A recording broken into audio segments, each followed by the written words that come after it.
ప్రియమైన స్నేహితులారా, యేసుక్రీస్తు వారి నామములో మీ అందరికీ శుభములు కలుగును గాక. ఆదికాండం 39వ అధ్యాయము 2వ వచనము, 3వ వచనము, 4వ వచనాన్ని చదువుతున్నాను, గమనించండి. యెహోవా యోసేపునకు తోడై ఉండెను గనక అతడు వర్ధిల్లుచు తన యజమానుడగు ఆ ఐగుప్తీని ఇంట ఉండెను. యెహోవా అతనికి తోడై ఉండెననియు అతడు చేసినదంతయు అతని చేతిలో యెహోవా సఫలము చేసననియు అతని యజమానుడు చూచినప్పుడు యోసేపు మీద అతనికి కటాక్షము కలిగిన గనక అతని యొద్ద పరిచర్య చేయువాడాయను. మరియు అతడు తన ఇంటి మీద విచారణకర్తగా అతన్ని నియమించి తన కలిగినదంతయు అతని చేతికి అప్పగించెను. అతడు తన ఇంటి మీదను తన కలిగిన దాని మీదను అతని విచారణకర్తగా నియమించిన కాలం మొదలుకొని యెహోవా యోసేపు నిమిత్తము ఆ ఐగుప్తీయునింటిని ఆశీర్వదించెను.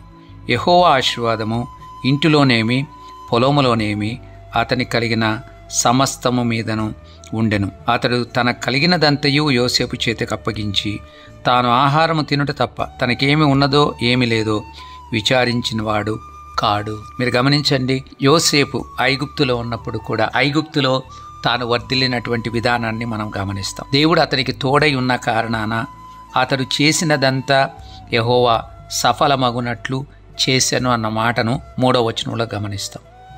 2వ వచనంలో యెహోవా అతనికి తోడై ఉండెను గనక అతడు వర్ధిల్లాడు అన్న మాట అక్కడ వ్రాయబడినట్టుగా మనం చూస్తాం.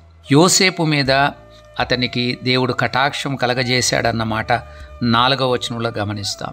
అందువలన తాను అతని యొద్ద పరిచారం చేసేటువంటి వాడుగా మారిన పరిస్థితిని మనం గమనిస్తాం. దేవుని యొక్క సన్నిధి మనతో ఉన్నట్లయితే మనం ఎక్కడున్నా వర్ధిల్లుతామండి. ఒకవేళ మన ఇంటి నుండి దూరంగా ఉండవచ్చు, మన యొక్క ఇంటి వారే మనకు విరోధులుగా ఉండవచ్చు, యోసేపు వలె మనల్ని అమ్మివేసినటువంటి వారుగా ఉండవచ్చు, మన మీద కక్ష సాధించడానికి వాళ్ళు ప్రయత్నం చేసి ఉండవచ్చు, మనము దేవుడిచ్చినటువంటి డ్రీమ్స్ని ఫుల్ఫిల్ కాకుండా వాళ్ళు ఏదో చేద్దామన్నటువంటి ఆలోచనతో వాళ్ళు మనకు విరోధంగా ప్రయత్నం చేయవచ్చు. కానీ దేవుడు వాటన్నింటినీ కూడా తన యొక్క చిత్తానికి అనుగుణంగా మార్చగలడన్న విషయాన్ని యోసేపు జీవితాన్ని మనం చూసినప్పుడు అర్థమవుతుంది.